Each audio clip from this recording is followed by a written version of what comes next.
وصحبه أجمعين. اللهم رب اشرح لي صدري ويسر لي أمري واحلل عقدة من لساني يفقه قولي. قالوا سبحانك لا علم لنا إلا ما علمتنا إنك أنت العليم الحكيم. لا حول ولا قوة إلا بالله العلي العظيم. أما بعد.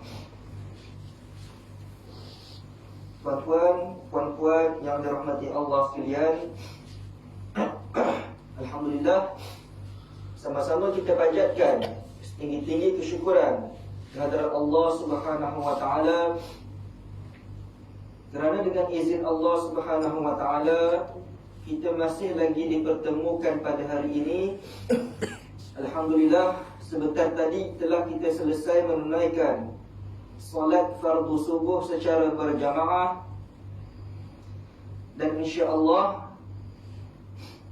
pada masa yang berkesempatan ini, alhamdulillah, telah Allah takdirkan dan telah Allah pilih kita semua, tuan-tuan, puan-puan, untuk sama-sama kita duduk di dalam satu majlis perkongsian ilmu, yang mana di dalam perkongsian ini sama-sama, ya, insya-Allah kita akan menambah dan kita akan meningkatkan pengetahuan kita tentang beberapa perkara dan tentang beberapa masalah, yang mana dengan pengetahuan tersebut, pengetahuan ataupun pertambahan ilmu tersebut,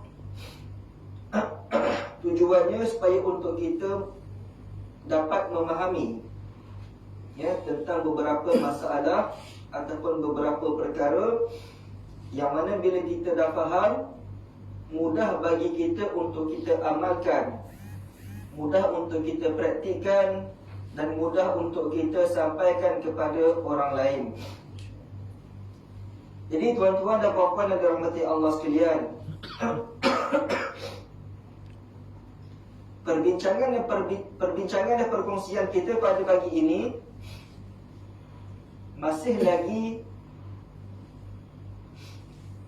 dengan tajuk ataupun kitab yang telah dikarang oleh Al-Imam Nawawi, kitab yang bertajuk Azkar, yang membawa maksud zikir-zikir ataupun amalan-amalan yang perlu kita lakukan di dalam kehidupan seharian kita, yang mana setiap zikir dan amalan itu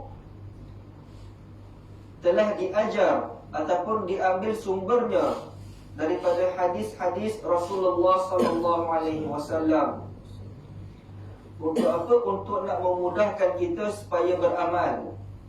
Ya, kita beramal dengan sumber yang sahih, bukan sumber yang entah bukan-bukan yang kita dapat. Ya. Sekarang ni banyak dalam grup WhatsApp pun sama.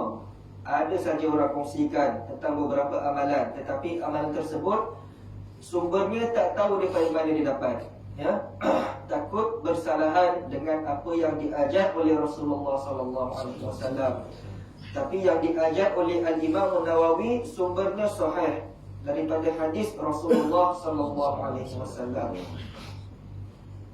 Baik tuan-tuan dan puan-puan yang dirahmati Allah sekalian, kita masih lagi di dalam tajuk bab ikhlasul amal, bab ikhlas di dalam beramal, yang mana kebanyakan kitab karangan Imam Nawawi dan juga imam-imam yang lain, apabila imam-imam tersebut nak mengarang sesuatu kitab, kebanyakan mereka memulakan karangan tersebut dengan bab ikhlasul amal, ya, bab ikhlas di dalam beramal. Contoh Imam Nawawi pun bukan kitab Al-Azkar sahaja yang dimulakan dengan bab ini. Terdapat juga kitab-kitab yang lain. Contohnya Riyadhus Shalihin, Bustanul Arifin, ataupun kitab Matan Arba'in Imam Nawawi, hadis 40 tu, pun dimulakan juga dengan bab ikhlas di dalam beramal. Sama juga dengan imam-imam yang lain, ulama-ulama yang lain, kalau mereka nak mengarang kitab, biasanya dimulakan dengan bab ikhlas di dalam beramal.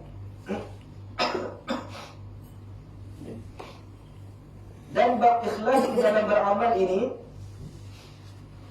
disandarkan kepada satu hadis Rasulullah sallallahu alaihi wasallam yang berbunyi, innamal a'malu binniyat wa innama likulli imri'in ma nawa, faman kanat hijratuhu ila Allah wa rasulih fahijratuhu ila Allah wa rasulih, wa man kanat hijratuhu ila dunya yusibuha aw imra'atin yankihuha fahijratuhu ila ma hajara ilaih.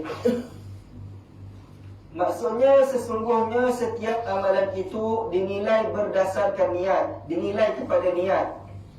Dan tiap-tiap seseorang itu dikira amalannya mengikut apa yang dia niatkan.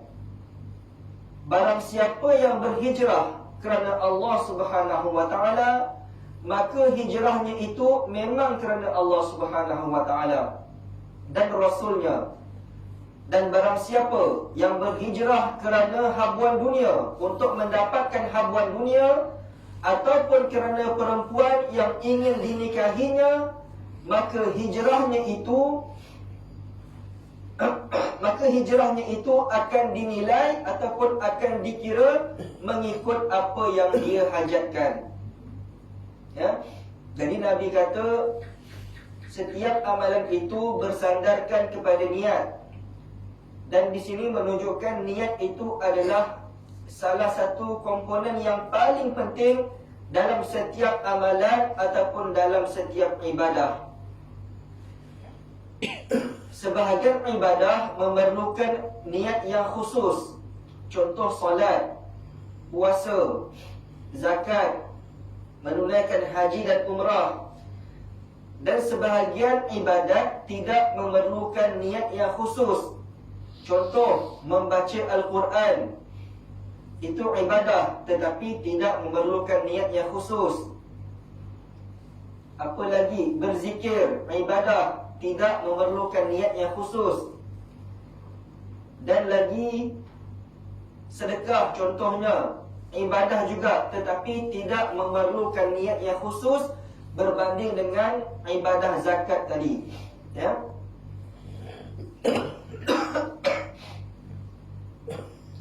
Kemudian niat itu juga untuk membezakan di antara ibadah ataupun bukan. Contoh, ya. Contoh, kita mandi pada hari Jumaat. Ya, kita masuk bilik air, kita buka air, kita mandi, kita sabun, terus dah selesai, kita lap badan, kita keluar bilik air. Apa yang kita dapat? Yang kita dapat cumalah bersihkan badan sahaja. Ya, kita masuk buka air terus mandi. Yang kita dapat cuma bersihkan badan sahaja. Satu lagi, dia masuk bilik air, sebelum dia mandi dia niat dulu, sahaja aku mandi sunat hari Jumaat kerana Allah Ta'ala. Ya, kemudian dia mandi apa semua tu, dah siap sabun apa semua tu, dah bilas keluar bilik air. Apa yang dia dapat? Bersihkan badan pun dia dapat. Satu lagi yang dia dapat ialah bonus pahala mandi sunat hari Jumaat. Sebab apa? Sebab dia niat. Ya. Yang pertama tadi mandi juga tapi tak niat. Yang dia dapat cumalah bersihkan badan sahaja. Yang kedua, dia mandi sunat hari Jumaat beserta dengan niat, bersih badan pun dapat satu lagi pahala bonus, iaitulah dengan kerana niat tadi. Ya. Satu lagi contoh, orang yang masuk ke masjid. Ya. Dia masuk ke masjid, dia solat tahiyatul masjid, kemudian orang azan dia jawab, habis azan dia baca doa, kemudian dia solat sunat qabliyah pula, kemudian solat jemaah. Habis solat jemaah, berzikir, doa. Habis semua tu dia keluar. Apa yang dia dapat? Dia cuma dapat pahala apa yang dia buat tadi. Ya. Berbanding dengan seorang lagi, dia masuk ke masjid juga. Ya. Dia masuk ke masjid, dia buat benda yang sama macam orang tadi. Ya. Yang mula-mula tadi. Solat tahiyatul masjid, baca doa masuk masjid dengan apa? Solat sunat, jawab azan apa semua tu, solat jemaah, zikir, doa. Tetapi dia tambah satu lagi, apa dia? nawaitul i'tikaf fi hadzal masjid sunnatan lillahi ta'ala. Niat saja, ya. Dengan niat dia dapat semua apa yang dia buat tadi dan ditambah bonus niat i'tikaf. Ya. Berbanding dengan orang yang mula-mula tadi, dia buat semua apa yang biasa dia buat dalam masjid tetapi dia tidak berniat i'tikaf.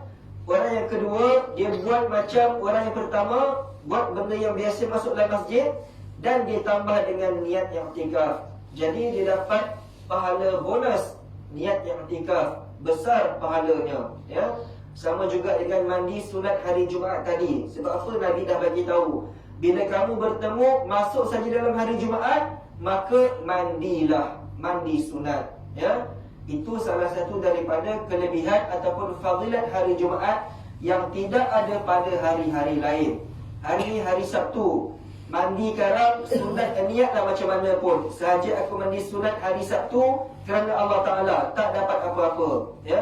Silap-silap takut jatuh berdosa sebab main-mainkan ibadat, ya. Sebab apa Nabi kata yang ada mandi sunat hari Jumaat sahaja, hari lain tak ada, ya. Jadi begitu juga dengan i'tikaf tadi. Dengan niat saja dia dapat membezakan, ya. Jadi penting niat ini. Kemudian Nabi kata, faman kanat hijratuhu ila Allah wa rasulih, fa hijratuhu ila Allah wa rasulih. Siapa yang berhijrah kerana Allah dan Rasulnya, maka hijrahnya itu memang kerana Allah dan Rasulnya. Dan siapa yang hijrah kerana habuan dunia ataupun kerana seorang perempuan yang ingin dinikahinya, fa hijratuhu ila ma hajar ilaih, maka hijrahnya itu akan dikira mengikut apa yang dia hajatkan, ya. Jadi di sini nak katanya niat itu mestilah kerana Allah Subhanahu wa taala, semata-mata kerana Allah. Tidak boleh kerana perkara-perkara yang lain ataupun sebab-sebab yang lain ataupun alasan-alasan yang lain. Bila kerana Allah Subhanahu wa taala hanya memandang, ya, Allah Subhanahu wa taala hanya menilai, hanya mengira apa yang kita niatkan kerana Allah Subhanahu wa taala sahaja. Dengan sebab-sebab lain Allah tak pandang, ya. Allah tak akan nilai, Allah tak tengok pun, ya. Sebab apa kalau kita tengok dalam hadis yang Nabi sebut ni, kita tengok, ya, Nabi kata apa? Faman kanat hijratuhu ila Allah wa rasulih, fa hijratuhu ila Allah wa rasulih. Nabi ulang 2 kali, ya. Nabi kata sesiapa yang berhijrah kerana Allah Subhanahu wa taala dan Rasulnya, maka hijrahnya itu memang kerana Allah dan Rasulnya. Nabi ulang 2 kali, ya. Nabi ulang 2 kali. Kemudian Nabi kata sesiapa yang berhijrah kerana habuan dunia ataupun seorang perempuan yang ingin dinikahinya, Nabi sambung, fa hijratuhu ila ma hajar ilaih, maka hijrahnya itu dikira mengikut apa yang dia hajatkan. Nabi ulang sekali je, ya. Nabi tak ulang 2 kali tentang kita niat hijrah kita kerana habuan dunia ataupun kerana perempuan yang ingin kita nikahi, ya. Yang tu Nabi tak ulang 2 kali. Nabi ulang sekali, Nabi sebut sekali, ya. Berbanding dengan yang mula-mula tadi, yang hijrah kerana Allah dan Rasul, Nabi ulang 2 kali. Yang hijrah kerana habuan dunia dan perempuan, Nabi sebut sekali, Nabi tak ulang 2 kali, ya. Jadi menunjukkan kalau kita niat kerana Allah Subhanahu wa taala, itu sahaja yang Allah pandang.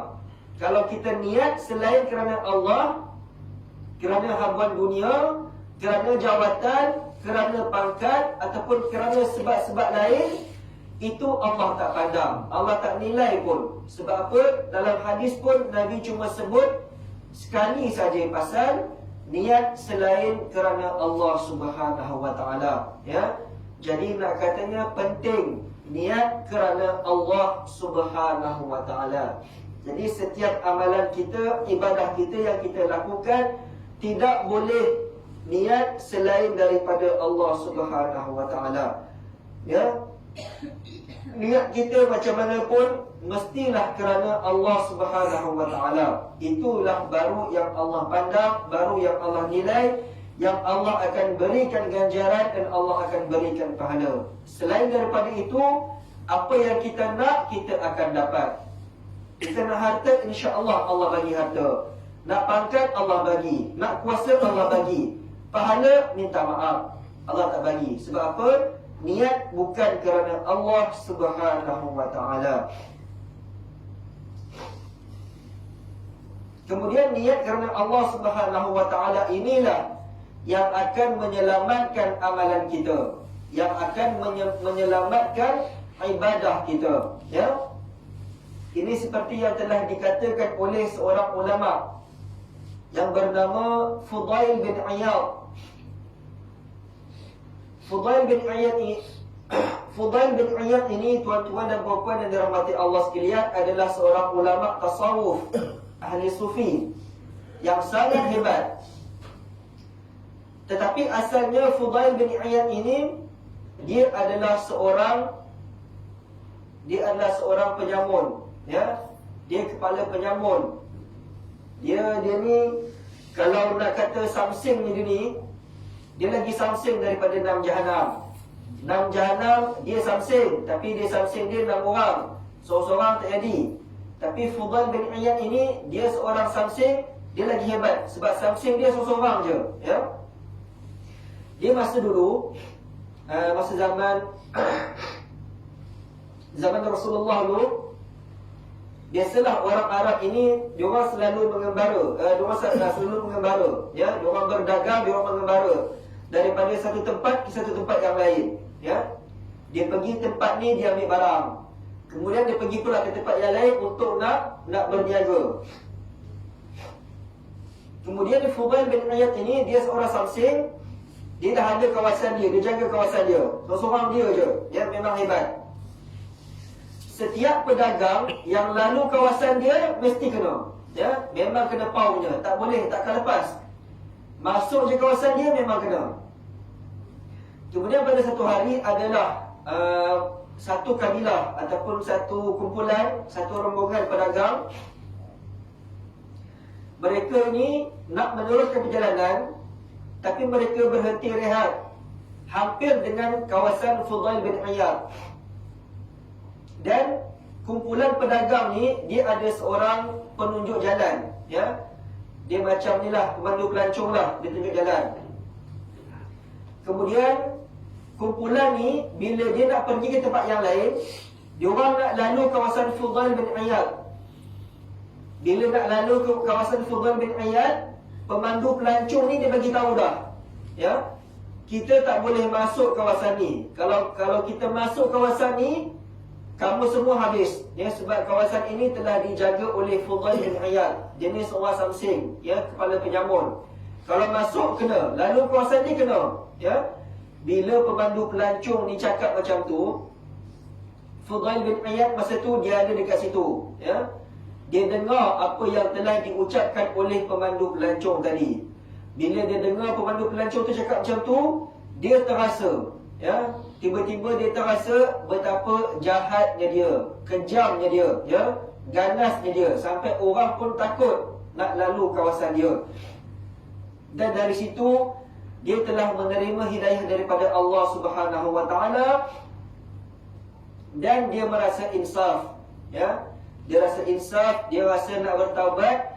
Dan pada masa itu juga dia telah menjemput kabilah tadi, kumpulan pedagang tadi, menjadi tetamu dia, datang rumah dia, dan dia telah meraihkan kumpulan pedagang tadi, yang mana asalnya silap-silap hari bulan, kalau pedagang tadi lalu kawasan dia memang kena, ya.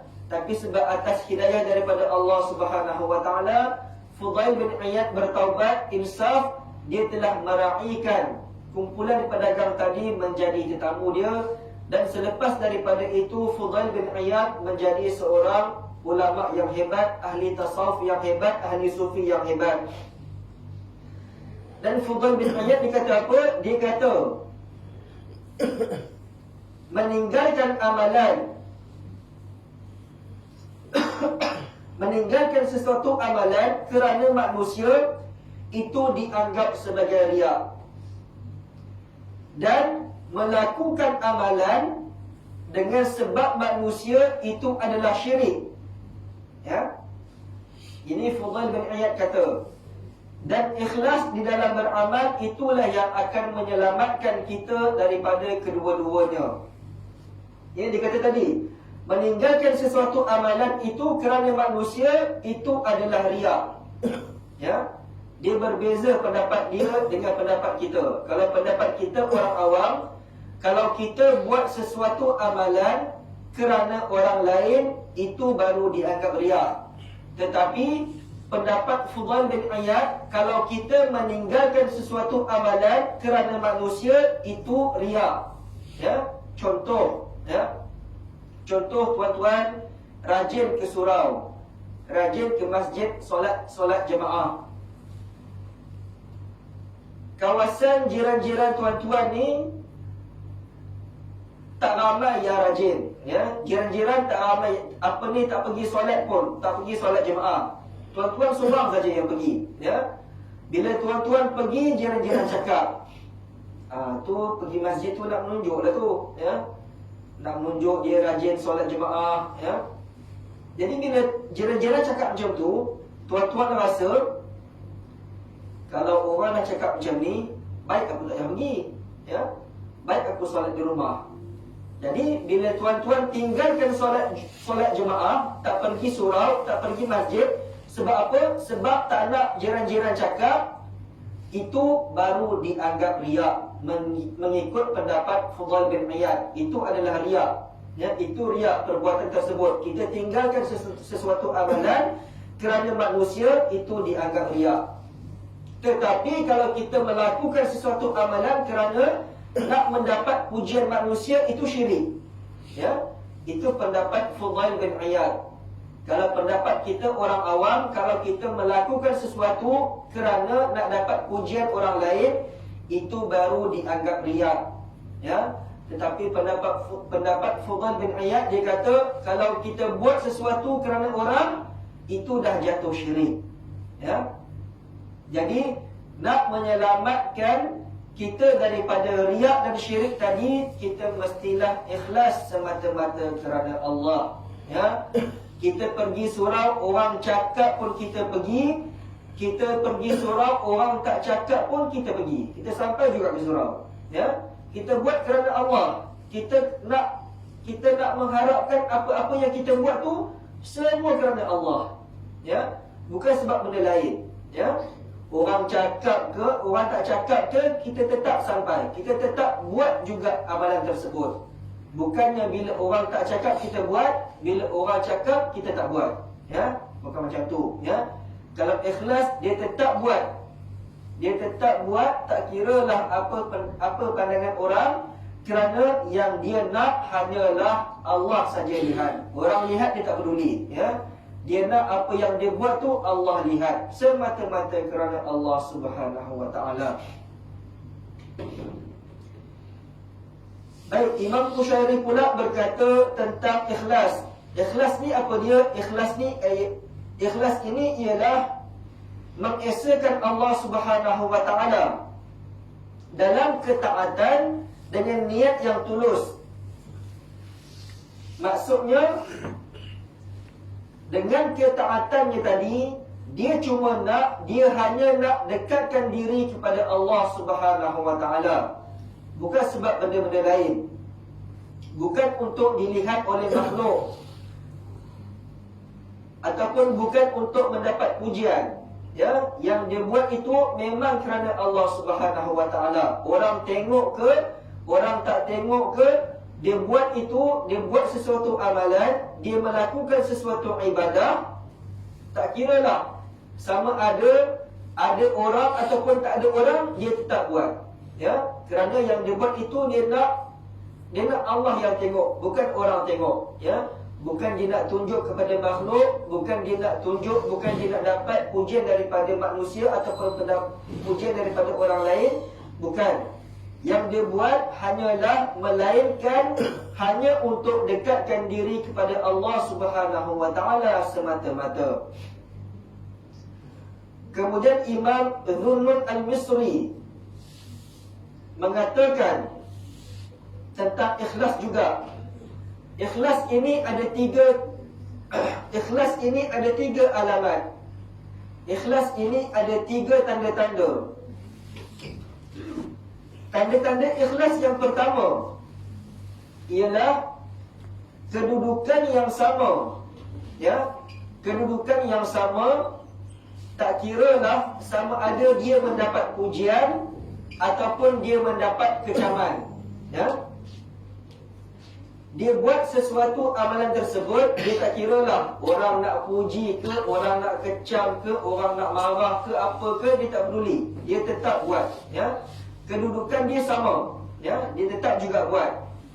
Orang cakap pun dia buat, orang tak cakap pun dia buat. Itu tanda-tanda ikhlas. Orang puji pun dia buat, orang marah pun dia buat, orang kecam pun dia buat, orang friendly ke, orang sindir ke, dia tetap buat. Itu tanda-tanda ikhlas yang pertama mengikut pendapat Imam Zunnun Al-Misri. Kedudukan dia sama. Kemudian dia lupa apa yang dia buat. Ya, itu tanda-tanda ikhlas yang kedua mengikut pendapat Al-Imam Zunnun Al-Misri. Pendapat yang kedua ialah, tanda-tanda yang kedua ialah dia lupa apa yang dia buat. Ya. Contohlah,